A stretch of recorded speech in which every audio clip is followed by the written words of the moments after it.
ಏನು ಕುಬೇರ ಹೀಗೆ ಕೇಳ್ತಾ ಇರಲಿಲ್ಲ. ನಾನು ಯಾರಂದು ನಿಮಗೆ ಗೊತ್ತಿಲ್ವಾ? ನಾನು ನಿಮ್ಮನ್ನು ಪ್ರೀತಿ ಮಾಡಿದ ಪ್ರೇಮ ಅಲ್ವಾ? ಹೇಗೆ ಕುಬೇರ, ನನ್ನ ಎಷ್ಟು ಬೇಗ ಮರ್ತು ಬಿಟ್ರ?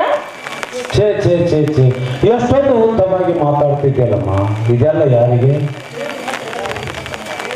ಏನು ಮತ್ತೆ ಅದೇ ರೀತಿ ಅಪಹಾಸ್ಯ ಮಾಡ್ತಾ ಇದ್ದೀರಾ? ನಮ್ಮ ತಂದೆಯವರು ನಿಮಗಾಗಿ ಎಷ್ಟೊಂದು ಕಷ್ಟಪಡ್ತಾ ಇದ್ದಾರೆ. ಅಂದರೆ ನೀನು ನಿಮ್ಮ ನೆಚ್ಚಿನ ರಾಣಿ ಪ್ರೇಮ ಅಲ್ವೇ?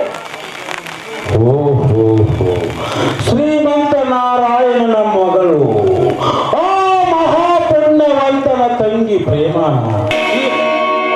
ಇರಲಿ ಇರಲಿ, ನಾನಿನ್ನು ಬರ್ತೇನೆ. ಒಳ್ಳೆಯದಾಯ್ತು. ನಿಲ್ಲಿಕ್ಕೆ ಬೇಡ ನೋಡಿ, ಒಂದು ಹೆಣ್ಣು ತನ್ನ ಎಲ್ಲ ಐಶ್ವರ್ಯವನ್ನು ಬಿಟ್ಟು, ತನ್ನ ಹೆತ್ತಪ್ಪನನ್ನು ಬಿಟ್ಟು ನಿಮ್ಮೊಂದಿಗೆ ಕೈ ಹಿಡಿಯಬೇಕೆಂದು, ನಿಮ್ಮ ಮುಖ ಕಾಣಬೇಕೆಂದು ಓಡೋಡಿ ಬಂದಿರುವೆ ಈ ಪ್ರೇಮ. ನನ್ನನ್ನು ನಿಮ್ಮ ಸತೆಯೆಂದು ಸ್ವೀಕರಿಸಿದಲ್ವೇ? ಹೇಳಿ ಕುಬೇರ. ಬೆಳೆಸಿದ ಬಣ್ಣದ ಹಕ್ಕಿಯ ರೆಕ್ಕೆ ಇಷ್ಟೊಂದು ಕರದಲ್ಲಿ ನೋಡಿ ನಿಂತಿದೆ ಎಂಬುದು ನನಗೆ ಚೆನ್ನಾಗಿ ಗೊತ್ತಿದೆ. ನನಗೀಗ ನಿನ್ನ ಹಿತೋಪದೇಶ ಬೇಕಾಗಿದೆ. ನೀವೆಲ್ಲರೂ ಮಹಾಮೂರ್ಖರು. ಶ್ರೀಮಂತಿಕೆಯ ಸೊಕ್ಕಿನಿಂದ ಮೆರೆಯುತ್ತೀರಾ ವಿನಃ ಬಡವರನ್ನು ಕಣ್ಣೆತ್ತಿ ಸಹ ನೋಡುವರಲ್ಲ. ಆ ನಿನ್ನ ತಂದೆ ನನ್ನ ಚಿತ್ತದಲ್ಲಿ ಕುಳಿತಿದ್ದಾನೆ ಎಂದು ಹೇಳುತ್ತಿರುವೆಯಲ್ಲ, ಅದೇ ನಿನ್ನ ತಂದೆ, ಆ ನಿಮ್ಮಣ್ಣ.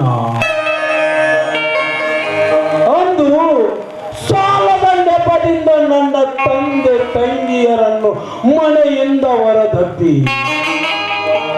ಮನೆಗೆ ಬೀಗ ಹಾಕಿ ಮಧ್ಯಾಹ್ನದ ಬಿಸಿಲಿನಲ್ಲಿ ಕಾಡಡವಿಗೆ ಹಟ್ಟಿದರಲ್ಲ. ಆಗ ನಿಮ್ಮಪ್ಪನ ನನ್ನ ವಿಶ್ವಾಸ ಎಲ್ಲಿ ಹೋಗಿತ್ತು? ನನ್ನ ಮುಪ್ಪಿನ ತಂದೆ, ವಯಸ್ಸಿನ ತಂಗಿ ಕಾಡಡವಿಯಲ್ಲಿ ಅಲೆದು ಹೊಟ್ಟೆಗೆ ಹಿಡಿಯ ಹಣ್ಣವಿಲ್ಲದೆ ಕಪ್ಪಲನ್ನು ತಿಂದು ಜೀವಿಸುತ್ತಿರುವುದನ್ನು ಕಣ್ಣಾರೆ ಕಂಡು ನಕ್ಕು ನಲಿದಾಡಿದನಲ್ಲ ನಿಮ್ಮಣ್ಣ. ಆಗ ನನ್ನ ಬೇಲಿನ ಈ ನಿನ್ನ ಪ್ರೀತಿ ಎಲ್ಲಿ ಹೋಗಿತ್ತು?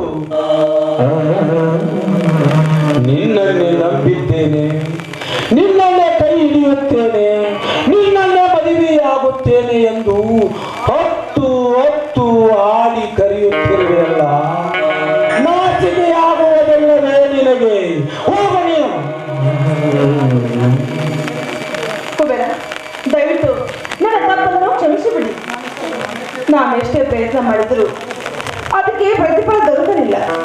ಸವಿತಳನ್ನು ಕಂಡು ಸಂತದ ಸ್ವಗಂಧಿ ಆಡಬೇಕೆಂದ್ರೆ ವಿಧಿ ನನ್ನನ್ನು ಮಾಡಲಿಲ್ಲ ಕುಬೇರ. ನೋಡಿ, ನಾನು ನಿಮ್ಮ ಸಲುವಾಗಿ ಸಾಕಷ್ಟು ನೊಂದು ಬೆಳೆದಿದ್ದೇನೆ ಕುಮಾರ. ನನಗೀಗ ನೀವೇ ದಾರಿ ದೀಪ, ನೀವೇ ನನ್ನ ಸರ್ವಸ್ವ. ನೀವೇನಾದ್ರೂ ನನ್ನ ಕೈ ಹಿಡಿದಿದ್ರೆ ನನಗೆ ಆತ್ಮಹತ್ಯೆ ಒಂದೇ ಗತಿ.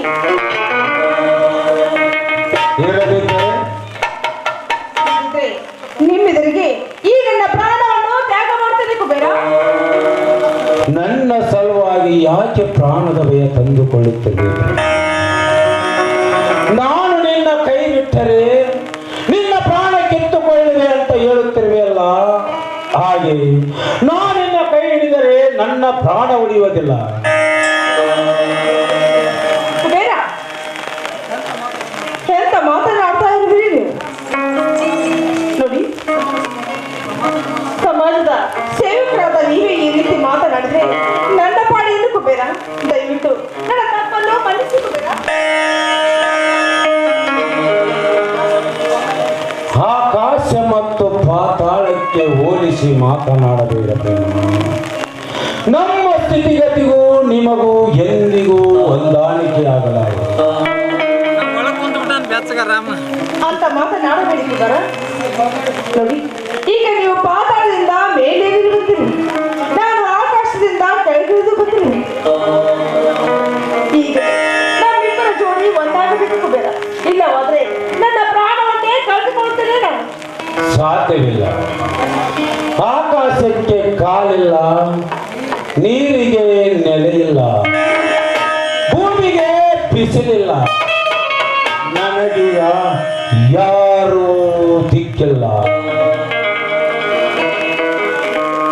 ಹಾಗಾದ್ರೆ ನಿಮ್ಮ ನಂಬಿ ಬಂದ ನಾನು ಹುಚ್ಚನ್ನ ಹೇಳಿ ಕುಬೇರ, ಹೇಳಿ. ಹಾಗಾದ್ರೆ ಬಿಡಿ, ನನ್ನ ಪ್ರಾಣ ನನ್ನ ಕೈಯಲ್ಲಿ ಹೀಗೆ ಹೋಗಿ ನನ್ನ ಪ್ರಾಣವನ್ನು ಕಳೆದುಕೊಳ್ಳುತ್ತೇನೆ. ಸ್ವಲ್ಪ ನಿಲ್ಲು ಪ್ರೇಮ. ಸಿಟ್ಟಿನ ವೇಷದಲ್ಲಿ ಹಾಗೆ ಮಾತನಾಡಿದರೆ ಅದನ್ನೇ ಮನಸ್ಸಿಗೆ ಹಚ್ಚಿಕೊಳ್ಳುತ್ತದೆ. ಏಕೆಂದರೆ ಒಂದು ಕಬ್ಬಿದ ಸಿರಿತನದಲ್ಲಿ ಬೆಳೆದ ಒಂದು ಹೆಣ್ಣಿನ ಗುಣ ತಿಳಿಯಬೇಕಾದರೆ ಬಹಳ ವಿಚಾರ ಬೇಕಾಗುತ್ತದೆ. ಹಾಗೆ ನನ್ನ ಅದಕ್ಕಾಗಿ ನಾನು 1ರಿಂದ 100ರವರೆಗೆ ಮಗ್ಗೇರಿಸಬೇಕಾಯಿತು. ಅಂದ್ರೆ ಈ ಮಾತನ್ನು ನಿಜ ಹೇಳ್ತಾ ಇದ್ದೀರಾ? ಮತ್ತೆ ನಾನು ಹೇಳಿದೆ ನಮ್ಮ ಅಜ್ಜಿ ಅಂತ ಸುಮ್ಮನೆ ನಾ ಕೈ ಬಿಟ್ಟಿದ್ದರೆ ಸತ್ತು ಹೋಗಿ ಬಿಡ್ತಿದ್ದೆ. ಪ್ರೇಮ ಎಲ್ಲಿ ನಿನ್ನ ಕೈ ಬಿಟ್ಟು ನಾನಾವ ಪಾಪ ಕಟ್ಟಿಕೊಳ್ಳಲಿ. ನಿನ್ನ ಕೈ ಹಿಡಿದು ಬಹಳ ಜೋಡಿ ರಾಜ ನಾನೇ ಅಲ್ಲವೇ?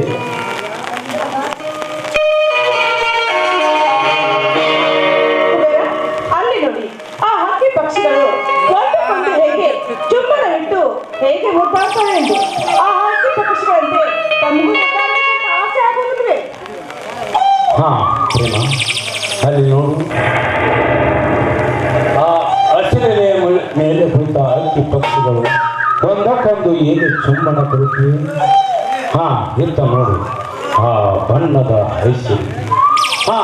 ಅಲ್ಲಿ ನೋಡು, ಆ ಗುಲಾಬಿ ಹೂವಿನ ದಡದಲ್ಲಿಂದ ಕಾಲಿನಿಂದ ಹೇಗೆ ಹರಿದು ಬರುತ್ತೀವಳೋ ಗಂಗೆ. ರಾಜನಿಗೆ ಆ ಹಕ್ಕಿ ಪಕ್ಷಿಗಳಂತೆ ನಮಗೂ ಚುಂಬಿಸಬೇಕೆಂದು ಆಸೆ ಆಯ್ತು. ಮಾತನ್ನು ನೀಡಬಹುದೇ? ಆ ಎಲ್ಲ ಆ ದುಂಬಿಗಳ ಏರಲಿಕ್ಕೆ ಆ ದುಂಬಿಗಳು, ಈ ದುಂಬಿಯ ಪರಿಮಳ ಇರಲಿಕ್ಕೆ ಈ ಪಕ್ಷಿ ಇಲ್ಲವೇ? ಈ ಸಂತಸದ ಸಮಯದಲ್ಲಿ ಅಂತೂ ಆನಂದದ ಸಾಗರದಲ್ಲಿ ತೇಲುವಂತೆ ನಾನು ಅಲ್ಲದೆ ಈ ವನದಲ್ಲಿರುವ ಎಲ್ಲ ಅಕ್ಕಿ ಪಕ್ಷಿಗಳ ಮನತಲ್ಲನೆಸುವಂತೆ ಒಂದು ಪ್ರೇಮ ಗೀತೆಯಾಗಿ ಆಯ್ತು ರಾಜ.